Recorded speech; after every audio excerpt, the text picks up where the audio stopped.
Let's bring the microphone into place. You probably hear me better now. All right. So a failed trade.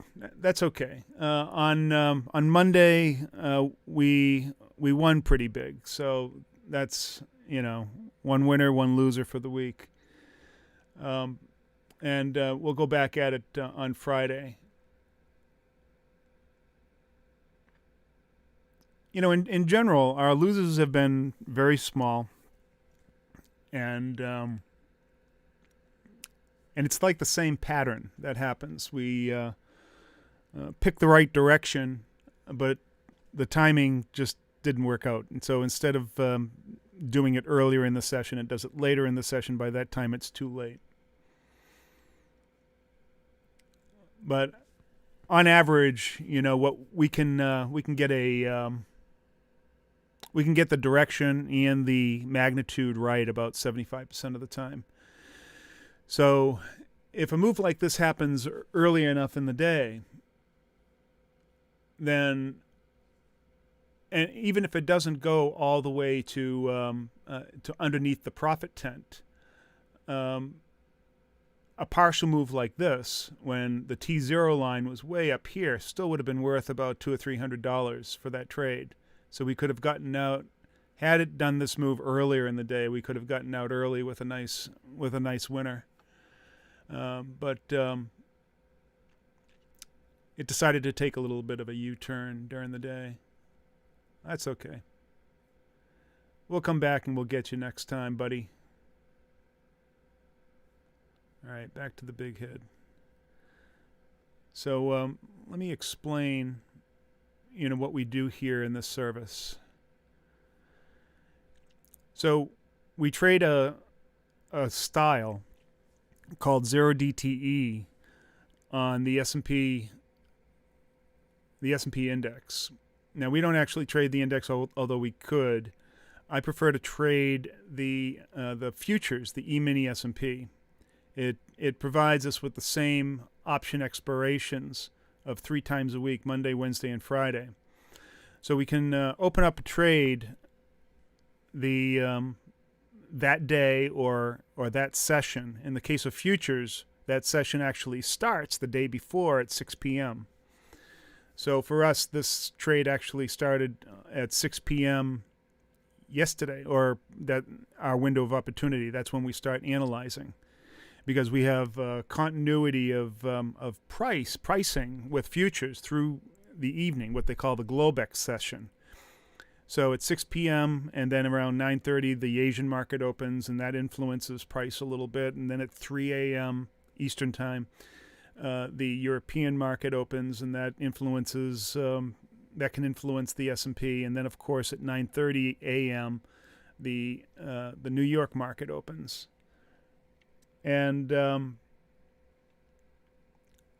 most people are trading the SPX index, the S&P index called the SPX. You can also trade the mini, which is XSP, which is 1/10 the size of the big index. And they'll trade a 0 DTE style where they have to open the trade sometime in the morning, and they'll typically put on a very high probability iron condor or a credit spread or something like that, with maybe 90 to 95% probability of profiting. The problem with that is that you need to create a very, very wide spread or have a very high probability iron condor in order to have any chance of price ending up in the middle. And the reason is that, well, obviously, when you have this kind of volatility in the market, it's very difficult to sort of peg a range when the market is moving. Let's see, what was our range today?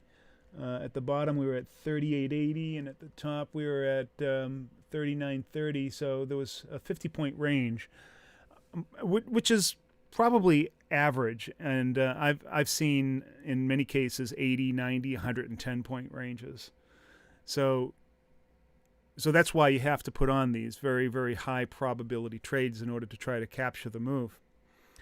I think a better strategy would be, if you're going to go the high probability, I would do a higher delta and just try to pick a direction. Trying to be non-directional on a trending market doesn't make a whole lot of sense. So what we do is something very different. We're not looking for out-of-the-money, high-probability trades. We analyze the market, figure out which direction that it's going in, and then kind of flip the risk so that instead of having a high-probability trade, we have what appears to be a low-probability trade. It's really not a low probability. It's more, mid-probability. But instead of taking on mammoth risk, so let me give you an example. If you had a one contract SPX with a 95% probability, you're looking to make maybe, I don't know, $30 to $50, $60, something like that. But you could be risking $450 to make that $50. Where what we're doing is we're risking the exact inverse of that, risking, say, $50 to make $450. And so our challenge then is to get the direction more or less right. Now, we don't have to be absolutely right unless our intent is to take the trade all the way to expiration. And sometimes you can if you get a good move in your direction. Our intent is to capture a portion of the move in the volatility that we have from the time the market opens, or from the time our session opens. In our case, that could be from the time we take the trade. If you were trading the SPX and options on that and not futures, then really your time window is much smaller. It's from 9:30 to 4. My time window is from 6 p.m. the previous day until 4 p.m. So I have a much wider range of potential movement to move across our T0 line, somewhere into profitability. Now, we don't even have to go inside the profit tent, of the spread. We can be outside of it. From where we go, if we start moving towards there, the value of our option can increase because of, the time probability there. And I would say about 75% of the time, we can capture about 100% of the profit on, relative to the risk. So, for instance, if we're risking $100, then about 75-80% of the time we can capture about $100 of profit. The rest of the time, we might hit the max loss like we did today. However, if we get a really good move, maybe about 5 to 10% of the time, it could move all the way into profitability by the end of the session. And instead of capturing 100% of the risk, we could potentially be capturing 500%, 900%, 1,000% of the risk. And that is the exact opposite of what happens in most other people's zero DTE strategies, where they're hoping to capture that 5 or 10%, that small amount, right? And if their position gets challenged, which often it does, then because of the average movement of the S&P is incredible, then they have to exit the trade with a small loss. And typically what they'll do is they'll put on a stop limit of 3 times the credit that they receive. So they're willing. Now, that kind of obfuscates the whole idea of taking on a 90 or 95% probability trade, because when you've taken your range here, where you fall off the edge at expiration, and then shorten it by putting in a stop that's like here, you no longer have a 95% probability trade. You might have maybe a 60, 65% probability trade, with a much higher degree of risk. Now you have maybe, a chance to make 1x profit versus 3x risk. So my philosophy then is, well, why would you do that when you can flip that and take a 65% probability trade where your risk is only 1x, but your profit is 3x or more. And in our case, it can be a lot more.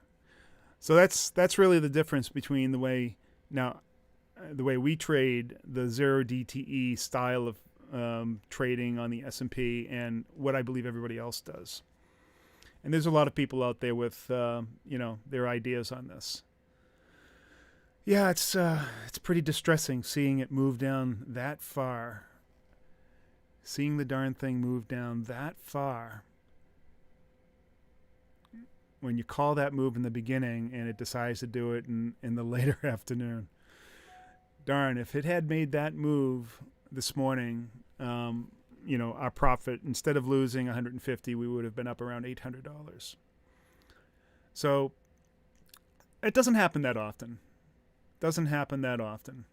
And typically we don't get a move that moves so sharply away from us and then recover. Typically it just starts moving back and forth, and then it will trend in our direction. If it trends away, then we can usually get out. But this happened I think it started to move right after the European Open. What does that look like? It looks like, it made the initial move at 4 o'clock. The European Open is at 3 a.m. Right at 3 a.m., it actually dropped a bit. So that gave a little bit of solace to the idea that it could be going in our direction, and then it just took off. Something happened at 4 a.m. over in Europe or in the world that spooked the market, or not spooked it, but gave it good tidings and told it to go up. But that's there we are. So the overall call appeared to be right. The timing was wrong. And timing is an important aspect of this. You need to get the timing right.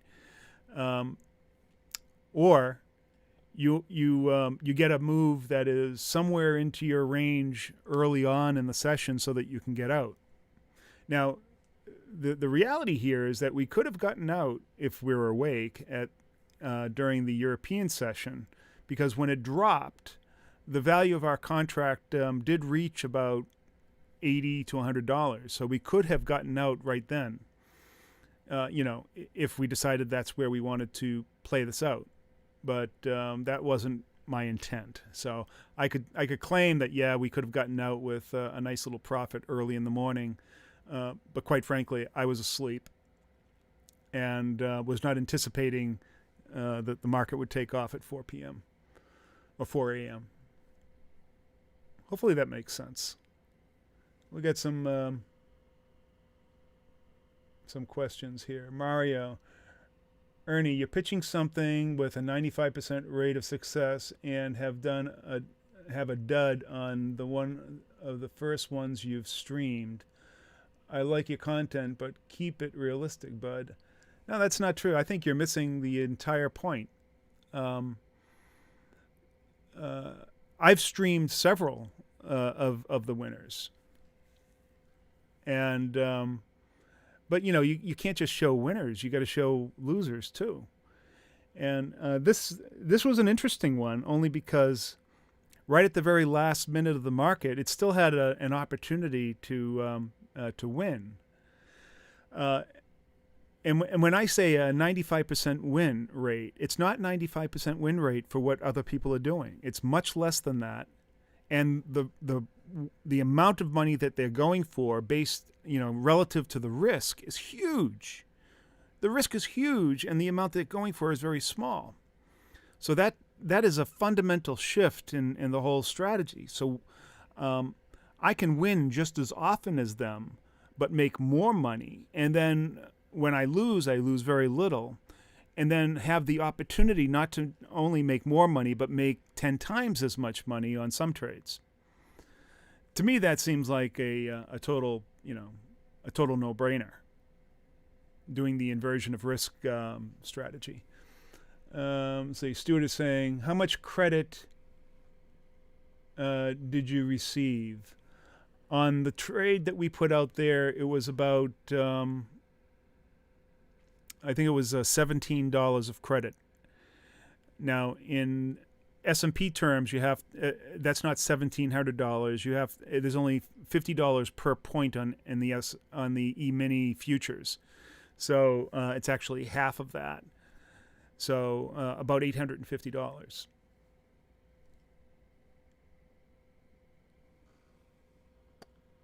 All right. Just curious to know, how much did we lose in this trade? I know nobody makes 100%. I believe the max loss on this was $150. So we were risking $150 to make $850 on this trade.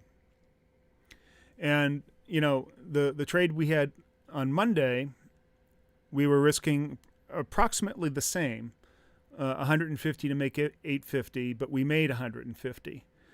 In that case, the market moved in our direction much sooner, and we got out very early while the value was there, because the volatility was, going nuts. So we decided to get out rather than hold. Had we held, it would have gone all the way into profitability and made, the full amount of profit.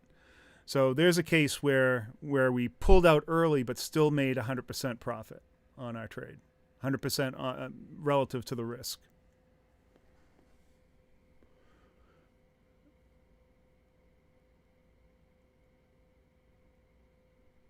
Yeah, sometimes it's payback.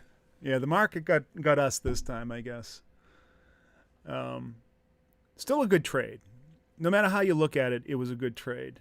And it was exciting to see the market move right at the very end within the last few minutes and just come just this short of profiting. So all I can say is that the analysis that we do seems to be pretty good. Picking direction or relative direction, or the probability of touch. See, there's an important concept that this style of trading is all about, is probability of touch. So when you first get into a trade that is deep in the money, say, and you have your, let me just sort of demonstrate here. I'm going to set something up. We'll put on a fictitious trade for Friday. Let me move over to the.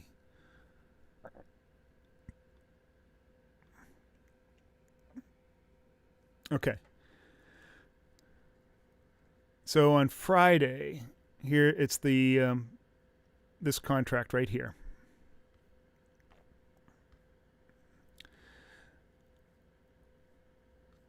Let's say that we want to put on a. We think the market's going up and towards, I don't know, 39.50. All right. So I'm going to put on a put credit spread right there.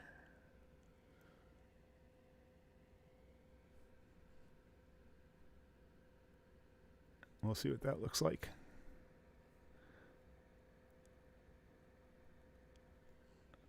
All right. So here's our put credit spread. Let's change the calendar to accommodate Friday. There we go. And I'm going to spread this out so it's easy to see.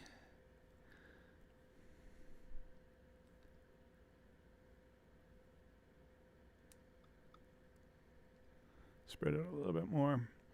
So the gray area represents one standard deviation move from where we are right now. So what that's saying is that if we took a trade right now, there's about a 70% chance that we would move into the profitability by expiration. All right. The T0 line, or the purple line, is representing the value of the options contract at this moment in time. So right now, the value of that contract is 0, as we're right here, right? Now, the risk on this trade is $125. The potential profit is $2,375, but of course, that's with 10 contracts. We're not going to use 10 contracts. We're going to use something less. Let's do 1 contract. So the risk on this right now, if I were to take this trade, is $12.50, nothing. And the potential profit is $237. So almost 20 times. Now, of course, I'm not going to take the trade right now. I'm going to probably wait until tomorrow night, and the risk will be a little bit higher, right? So let's say that Friday morning comes along. Well, I mean, I could put this trade on right now. Why not? Let's assume that the market's going to go up.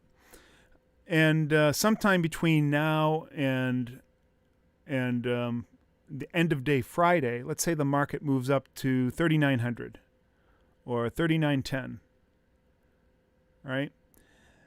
The market's going to move back and forth. It could move up, it could move down, it could stay the same. But I have to figure out what's the probability of that movement. If it's a random movement, it's moving back and forth. What's the probability of touch such that I'm going to at least make enough profit to pay for my commission and give me at least 100% of the risk that I'm taking? Well, the round-trip commission on this would be about $9. So $9 plus 20-something dollars. I want to make at least, say, $30 to get my at least 100% return on risk, right? So that means that the market has to move about 25 points, all right? 25 points in the positive direction between now and Friday. So that's, what is the probability of touch that it moves to there? And I'm going to garner to guess and say that the probability that it's going to move to there in the next 36 hours or so is probably pretty high. Probably, 70-80%. Well, I mean, we have shown that it is about 75 to 80%. So it's the probability of touch that is really what we're looking for, not the probability of how much we're going to get at expiration. Now, if I put on an iron condor here, and let's say that I just I do something a little bit different. Let's put on an iron condor.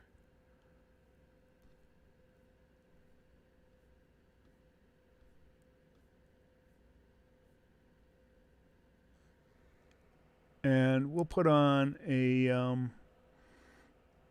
high probability iron condor, like a 92%er.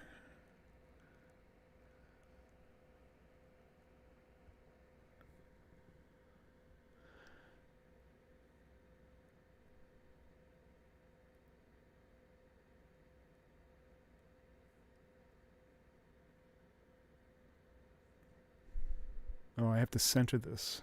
What am I doing here? Oh, that doesn't work. Whoops. Let me do that again. I'm going to put on an iron condor right from where we are. Well, the way I can do it is I can put on each individual leg. I'll put on the put spread here. A vertical. Then I'll come over to the call side and I'll put on a 92% spread there.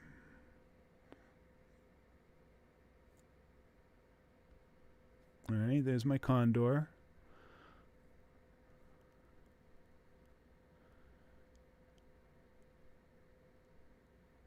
Do one contract. All right. So I'm nice and centered. Now, basically the same profile if market goes up. All right. But look what happens here. I am trying to make $27 on $222 of risk. If I start here, and then the market moves the same amount that it had moved in my case, it would move here, and we would be down $21. All right. Let's say that my the credit that I received is $27. The typical thing to do is like a 2x or 3x risk.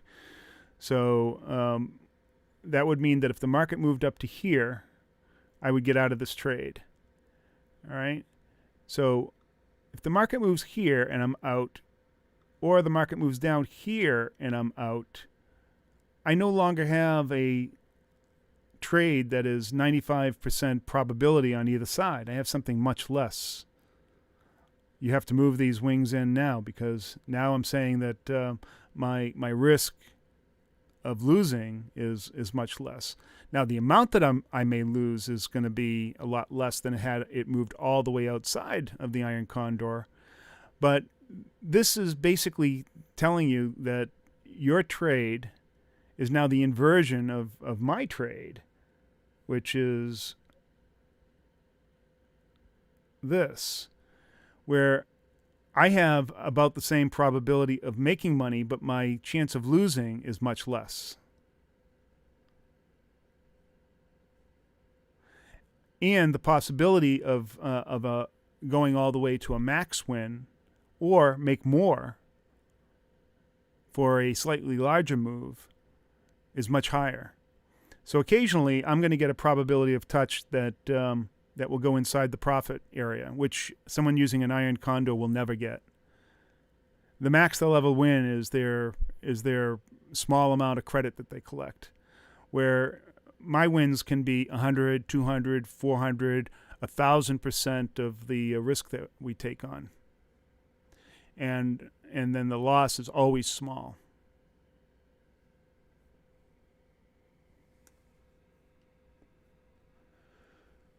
Otis is saying, I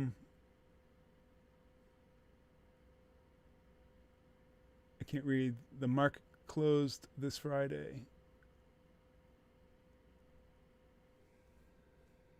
Oh, the market is closed this Friday? Oh, it's Lent? Well, the futures market will still be open. We'll be able to close, the futures market will probably close at 1 p.m.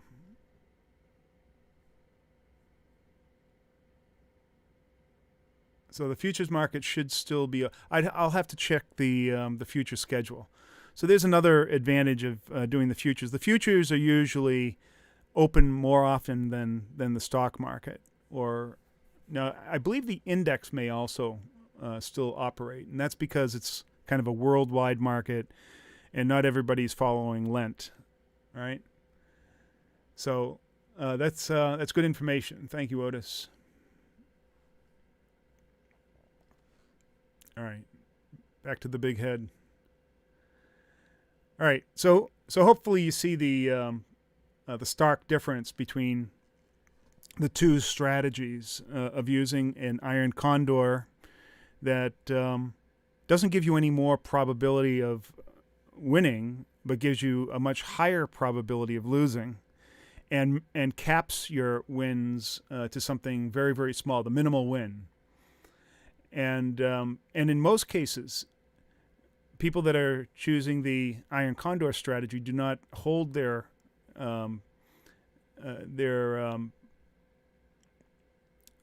position until expiration to achieve that max win, which is still very small. They usually get out at 50 or 65%, so they're not even getting the max. So none of that makes real good sense. So probability of touch using our strategy will get you, plus also our analytical method using volume profile and linear regression, will get you a minimal win, what I consider a minimal win, which is more than covering your expenses, and on top of that, making 100% of the risk, is about the same as them winning about 25% of or 50% of their max win, which is still less than our risk. So in other words, they for the same odds, they'll make less, much less. Now, getting that 100% is only the 75% of the time. The other 5% of the time that we win, we get a much higher return.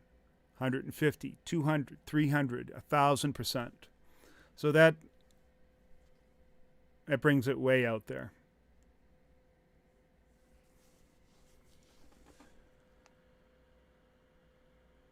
Oh, you were asking if anyone, if it is closed. I don't know. Lent, it could be, but I don't remember seeing it on the schedule. It could be, but for futures, you usually don't have to worry about it. You can still do some trades. Usually on a holiday, you can do trades right up until 1 p.m. But we'll check on that. All right, so to me, there's no comparison. We look at probability of touch when we don't reach our objective. We're still profitable. When it goes against us, the max that we can lose is minuscule compared to that. So our overall inversion of risk strategy and risk on reward is much greater. Our general win rate is somewhere around 75 to 80%. The 20% that we lose is very small, about one, on average, maybe 1/4 of what we win. On average, I think we're somewhere around. Now, we don't have enough data over the last 2 months that we've been doing this to have really solid numbers, but I would say that on average we win about somewhere between 150 to 200% of the risk, because every once in a while we do bring it all the way to expiration and win the big kahuna. We could have done that last week, but based on our discretion, we got out of the trade early because of the volatility. However, after we got out, the market just kept on going in our direction, and it would have been a very nice winner. So we'll have to look at ways that we can correct that. The great thing about this trade, though, is that you're never feeling stressed, ever. It's more like you're rooting it on. Come on, I've made some money, let's make some more. Or, you make some quick money and you get out. So it's a much more relaxed way of trading, no stress, much higher return, very little risk. My thoughts on Bitcoin. Well, right after this, I'm going back to a conference that I'm participating in Bitcoin and in crypto with Real Vision. So my thoughts, a lot of people have the mistaken impression that I am, totally against Bitcoin and crypto. For the most part, I am. But it doesn't mean that I won't invest in it. I'm just skeptical about the future and what it brings and the risk that it imposes. So, to me, Bitcoin introduces a lot of stress, except for those times when it just goes in your favor, right? And so I prefer to remove a lot of the stress out of my life, but I'm willing to let some of it seep in for some of those potential rewards, as long as it doesn't take over my life and turn me into a fanboy. I don't want to be a fanboy of anything. Godson says, "Hey Ernie, it's always good to see you. I will watch the rest of this after work." Okay, great. what I can promise you on Bitcoin is that I will be doing an update of my beating up on Bitcoin Bob. If you're not familiar with what Bitcoin Bob is, this is a video that I did a few years back.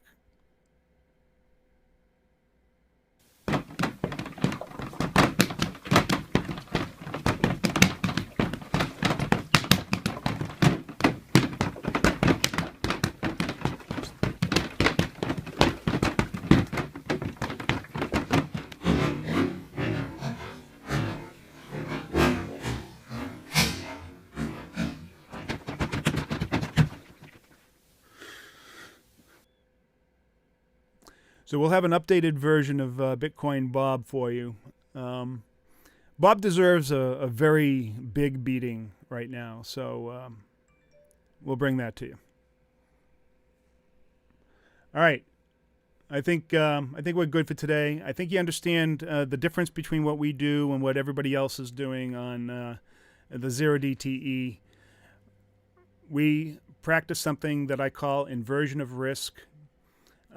The risk that we take is very small. The potential profit is very large compared to what everybody else is doing. Is their potential profit is very small and their risk is very large. And we win at least as much as they do or more. And we have the opportunity to make very, very, very large wins where they have no such opportunity.